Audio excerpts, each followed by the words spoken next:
Welcome है आपका triple S institute के एक और वीडियो में। और आज के इस वीडियो में हम एक बार फिर से अपने atomic and molecular physics series के वीडियो को कंटिन्यू करने वाले हैं। और आज का हमारा टॉपिक जे कपलिंग होने वाला है। पिछले वीडियो में हमने बात किया कि एलिस कपलिंग क्या होता है, कपलिंग का फंडामेंटल डेफिनेशन क्या होता है एटॉमिक फिजिक्स में, और कैसे एलिस कपलिंग अकर होते हुए नजर आता है। आज के इस वीडियो में हम जे कपलिंग के बारे में बात करेंगे कि क्यों हमें जे कपलिंग देखने को मिलता है और जे कपलिंग के स्पेक्ट्रोस्कोपिक टर्म को हम कैसे फाइंड आउट करते हैं। तो जैसा कि मैंने पिछले वीडियो में बात किया कि हमने जब फाइन स्ट्रक्चर से हैमिल्टोनियन फाइंड आउट किया था किसी भी सिस्टम के लिए, तो H equal to H0 plus HR plus HSO plus HRS देखने को मिलता है, जहां पे H0 प्लस HR को फंडामेंटल हैमिल्टोनियन हम लेते हैं, जहां पे HR रिलेटिविस्टिक करेक्शन के कारण आता है। इसको परटर्बिंग टर्म लेते हैं, जहां HSO का मीनिंग होता है स्पिन ऑर्बिट इंटरेक्शन का टर्म और HRS का मीनिंग होता है रेजिडुअल इंटरेक्शन का टर्म। यहाँ पे HRS का मतलब होता है कि जहाँ पे मल्टीपल इलेक्ट्रॉन्स अवेलेबल हैं उनके बीच जो इलेक्ट्रोमैग्नेटिक इंटरेक्शन होती है, इलेक्ट्रोस्टैटिक इंटरेक्शन होती है, उसके रीजन के कारण जो हैमिल्टोनियन पे इंपैक्ट होता है उसको हम रेजिडुअल इंटरेक्शन कहते हैं। जब वहाँ पे हमने बात किया कि A की वैल्यू लेस होती है, मीन्स हम लोअर एटॉमिक नंबर के एलिमेंट के बारे में बात करते हैं, उस केस में जो उन एटम्स के पास नंबर ऑफ इलेक्ट्रॉन्स कम होते हैं, मीन्स उस कंडीशन में हम रेजिडुअल इंटरेक्शन को नेग्लेक्ट कर सकते हैं और स्पिन ऑर्बिट इंटरेक्शन करता है, जिसके कारण हमें एलिस कपलिंग देखने को मिलती है। लेकिन जब हम हायर एटॉमिक नंबर वाले एटम के बारे में बात करते हैं, मोर देन 30 की बात करते हैं स्पेशली, तो यहाँ पे नंबर ऑफ इलेक्ट्रॉन्स काफी ज्यादा इंक्रीज हो जाते हैं, जिसके कारण अब हम रेजिडुअल इंटरेक्शन के टर्म को नेग्लेक्ट नहीं कर सकते, क्योंकि बहुत सारे इलेक्ट्रॉन के क्लाउड हमारे पास अवेलेबल है, तो बहुत सारे इलेक्ट्रोस्टैटिक इलेक्ट्रोमैग्नेटिक इंटरेक्शन हमें देखने को मिलेगी, जिसके कारण जो रेजिडुअल इंटरेक्शन होगा वो काफी सिग्निफिकेंट अमाउंट में होगा और अब इसको हम नेग्लेक्ट नहीं कर सकते। तो इस कंडीशन में अब हम यहाँ पे रेजिडुअल इंटरेक्शन को डोमिनेट कराते हैं, जो स्पिन ऑर्बिट इंटरेक्शन से ऊपर डोमिनेट करता है, और इसी रीजन के कारण हमें जे कपलिंग देखने को मिलता है, जिसका फंडामेंटल डेफिनेशन है कि जे कपलिंग में टोटल एंगुलर मोमेंटम जो होता है वह वेक्टर सम होता है individual total angular momentum of electron के। मीन्स जो हमें total angular momentum multi electron system में देखने को मिलने वाला है वह इंडिविजुअल इलेक्ट्रॉन है, उनके टोटल एंगुलर मोमेंटम का वेक्टर सम होने वाला है।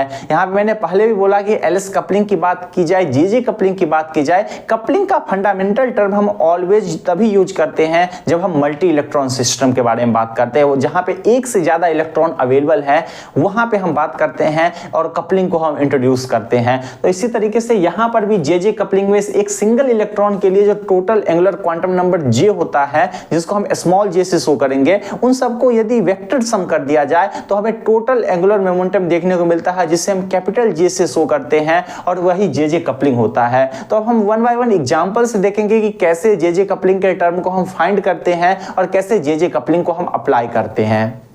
जे कपलिंग का कुछ रूल्स होता है उसके स्पेक्ट्रोस्कोपिक टर्म फाइंड करने को लेकर, जिसको हम वन बाय वन डिस्कस करने वाले हैं। तो सबसे पहले नॉन इक्विवेलेंट इलेक्ट्रॉन सिस्टम की बात किया जाए, नॉन इक्विवेलेंट इलेक्ट्रॉन सिस्टम।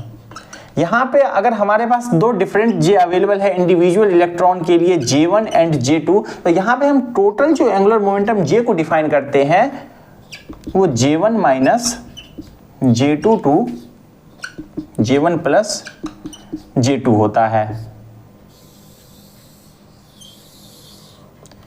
और जहां पे अगर आप इंडिविजुअल इलेक्ट्रॉन के लिए J1 की बात करें तो J1 की वैल्यू हमें L1 plus S1 to L1 minus S1 देखने को मिलती है। सिमिलरली आप इसको रिवर्स भी लिख सकते हैं, जो फंडामेंटल वे है लिखने का, L2 minus S2 to L2 plus S2। Means individual electron के लिए हमें total angular momentum find out करना है और उसके करस्पॉन्डिंग हम टोटल जे फाइंड करेंगे, जो हमें जे कपलिंग का टर्म होता है। अगर यहाँ पे एक दूसरा रूल होता है जो हमें इक्विवेलेंट इलेक्ट्रॉन के लिए अप्लाई करना होता है। यहाँ पे थोड़ा सा रूल में मॉडिफिकेशन होता है। सबसे पहले अगर इक्विवेलेंट इलेक्ट्रॉन की बात किया जाए, यहाँ पे दो केस हमें देखने को मिलती है। पहली केस की बात की जाए J1 not equal to J2, तो इस कंडीशन में जो हमें J की वैल्यू देखने को मिलती है वो सिमिलर पिछले केस की तरह होता है। J1 plus J2। लेकिन दूसरा जो हमें केस देखने को मिलता है उस कंडीशन में जब इक्विवेलेंट इलेक्ट्रॉन हो और J1 और J2 इक्वल हो, J1 equal to J2 equal to J, तो इस कंडीशन में यहां पे J1 equal to J2 equal to J, तो इस कंडीशन में जो हमें J की वैल्यू देखने को मिलती है 0 1 2 2J माइनस 1, 0 1, यहां पे थोड़ा सा मॉडिफिकेशन सिमिलर लिखा जाए 2J माइनस 1 2J माइनस 3, ये 0 से ऑलवेज हमें बड़ा लेना है, 0 तक जहां हमें लेना है। तो इस ऑर्डर में हम वैल्यू लेते हैं जिसके corresponding 2J minus 1 2J minus 3 2J minus 5, means odd के ऑर्डर में हमें माइनस करना है और यह 0 तक जाता है। तो यहाँ पे हम एग्जाम्पल के थ्रू समझेंगे कि कैसे इस दोनों को अप्लाई करते हैं, कैसे इसको अप्लाई करते हैं, जिससे हमें और बेसिकली क्लैरिटी मिलेगी कि कैसे इन्हें अप्लाई करना है। सो यहाँ पे हम 3 डिफरेंट एग्जाम्पल लेंगे जिससे तीनों ही जो रूल है उसको हम अच्छे से समझ पाएंगे, NS N प्राइम S, और हमारा सेकेंड एग्जाम्पल होगा NS2 और थर्ड एग्जाम्पल होगा ND2। तो वन ऑन वन हम डिस्कस करने वाले हैं। सबसे पहले हम NS और N प्राइम S की बात करेंगे। तो यहाँ पे हमारा पास नॉन इक्विवेलेंट इलेक्ट्रॉन है, तो सबसे पहले NS1 की बात करें तो इसके लिए अगर L की वैल्यू की बात करें तो S के लिए 0, L1 S1 की वैल्यू 1/2, J1 की वैल्यू 0 minus 1/2 to 0 plus 1/2 means 1/2। Similarly N prime S1 की बात करें तो J2 की वैल्यू 1/2 देखने को मिलेगी। तो यहां पर जो J की वैल्यू होगी J1 minus J2 to J1 plus J2 means 1/2 minus 1/2 to 1/2 plus 1/2 0 1। और जो हमारा नोटेशन होता है JJ कपलिंग में J1 J2 J, ऐसे हम शो करते हैं। तो यहां पे हमारा 1/2 1/2 0 1, ये नोटेशन होने वाला है NS N प्राइम S का। अब सिमिलरली हम NS2 के बारे में बात करेंगे जो इक्विवेलेंट इलेक्ट्रॉन का सिस्टम है कि इसके लिए हम कैसे सॉल्व करते हैं। तो यहाँ पे ज़्यादा चेंजेस होता नहीं है, मेन चेंजेस हमें ND2 के केस में देखने को मिलता है। लेकिन फिर भी बात करें NS2 की तो L1 equal to L2 equal to 0, S1 equal to S2 equal to 1/2, J1 equal to J2 equal to 1/2। Similarly यहाँ पे भी देखने को मिलेगा तो J equal to 1/2 minus 1/2 to 1/2 plus 1/2। लेकिन यहाँ पे हमें ऐसे अप्लाई नहीं करना है। हालांकि आपको इस कंडीशन में आंसर सिमिलर होगा, लेकिन ये कभी भी हम अप्लाई नहीं कर सकते क्योंकि ये इक्विवेलेंट इलेक्ट्रॉन का केस है और यहाँ पे J1 और J2 की हमें इक्वल वैल्यू मिल रही है। तो इस कंडीशन में जो हमें यूज करना है J की value 2J minus 1 2J minus 3, ये 0 तक लेना है। तो यहाँ अगर इसको J ले लिया जाए तो J की वैल्यू 1/2 है, 2J minus 1 equal to 2 into 1/2 minus 1 means 0। तो यहाँ पे एक ही वैल्यू 0 से हम नीचे जा नहीं सकते, तो हमें केवल एक वैल्यू 0 ही देखने को मिलने वाली है। तो इस कंडीशन में जो J की वैल्यू होगी वो केवल 0 होगी, मीन्स जो हमारा टर्म फाइंड होने वाला है JJ कपलिंग से 1/2 1/2 0, ये हमारा टर्म होने वाला है NS2 का। मीन्स NS1 और NS1 N प्राइम S1 अगर दोनों अलग अलग इलेक्ट्रॉन फिल हुए हैं अलग अलग s ऑर्बिटल में, नॉन इक्विवेलेंट है, तो सेम कंडीशन में हमें 0 और 1 दोनों ही J की वैल्यू देखने को मिलती है। लेकिन NS2 के केस में केवल हमें एक वैल्यू 0 देखने को मिलती है। सिमिलरली हम ND2 का एग्जाम्पल लेने वाले हैं कि ND2 के लिए क्या हमें चेंजेस देखने को मिलती है। क्योंकि ND2 थोड़ा बड़ा है तो उसमें सारे ही टर्म आ जाएंगे। लाइक यहाँ पे L1 equal to L2 equal to 2, S1 equal to S2 equal to 1/2।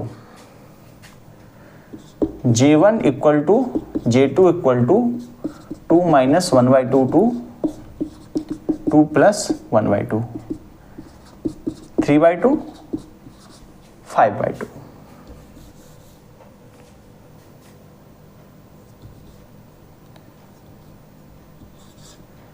सो यहां पे जो हमारा कॉम्बिनेशन होने वाला है 3/2, 3/2, 3/2, 5/2, 5/2, 3/2, 5/2, 5/2। यहां पे जो हमने लिया है J1 J2 इस ऑर्डर में लिया है, क्योंकि यहां पे आपको J1 की भी दो वैल्यू देखने को मिल रही है 3/2, 5/2। सिमिलरली आपको J2 की भी दो वैल्यू देखने को मिल रही है 3/2, 5/2। तो आपको पॉसिबल कॉम्बिनेशन लेना है J1 और J2 का। तो एक बार J1 का 3/2 लेंगे तो दो वैल्यू हमें देखने को मिलेगी, सिमिलरली J1 की वैल्यू 5/2 लेंगे तो दो अलग अलग वैल्यू देखने को मिलेगी। अब इसके लिए हमें फाइंड आउट करना है सिमिलरली इसी नोटेशन में। तो सबसे पहले हम यहां से बात करेंगे 3/2 और 5/2। तो यहां पे J की बात करें 3/2 माइनस 5/2 टू 3/2 प्लस 5/2, 1 3 2 1 2 3 4 मीन्स 3/2 5/2 1 2 3 4। अगर इस केस में बात करें केवल यह एक रिवर्सल केस है, वैल्यू हमें सिमिलर देखने को मिलने वाली है। अब इस कंडीशन में बात करें तो ये फिर से इक्विवेलेंट इलेक्ट्रॉन का केस है यहाँ पे, और J1 इक्वल टू J2 है तो फिर से हमें 2J-1 2J-3 का यूज करने पड़ेगा। तो 2 इंटू 3/2 माइनस 1 मीन्स 2 और 2 इंटू 3/2 माइनस 3 मीन्स 0। तो दो वैल्यू हमें देखने को मिल रही है 0 और 2, 3/2, 3/2, 0, 2। सिमिलरली 5/2 के लिए बात करें तो यहां पे 5/2 4, 5/2 2 0, 0 2 4 तीन वैल्यू देखने को मिल रही है। 5/2 5/2 0 2 4। तो ये पॉसिबल वैल्यूज है ND2 का JJ कपलिंग से। तो इस तरीके से हम JJ कपलिंग के सारे स्पेक्ट्रोस्कोपिक टर्म को फाइंड करते हैं। तो ध्यान हमें केवल यही रखना है कि नॉर्मली अगर हम नॉन इक्विवेलेंट इलेक्ट्रॉन की बात कर रहे हैं उसके केस में सिमिलर एलिस कपलिंग की तरह J1 प्लस J2 से J1 माइनस J2 होता है। लेकिन जब हम इक्विवेलेंट इलेक्ट्रॉन की बात करते हैं तो वहां पे थोड़ा चेंज आता है, जिसमें बड़ा चेंज ये है कि अगर J1 और J2 इक्वल नहीं है तो फॉर्मूला वही सिमिलर रहेगा जो हमें पीछे देखने को मिलता है। लेकिन J1 J2 की वैल्यू यदि इक्वल आ रही है इक्विवेलेंट इलेक्ट्रॉन में तो हमें 2J-1 2J-3 वही वैल्यू केवल लेना है जो 0 तक जाएगा, 0 से नीचे नहीं जाएगा, जिसके करस्पॉन्डिंग हमें ये और ये टर्म देखने को मिलती है। तो ये रहा JJ कपलिंग। आशा करता हूं कि आपको JJ कपलिंग का ये वीडियो समझ में आएगा। अगर आपको कोई भी डाउट हो तो आप नीचे कमेंट सेक्शन में इससे रिलेटेड कोई भी क्वेश्चन पूछ सकते हैं। Thank you.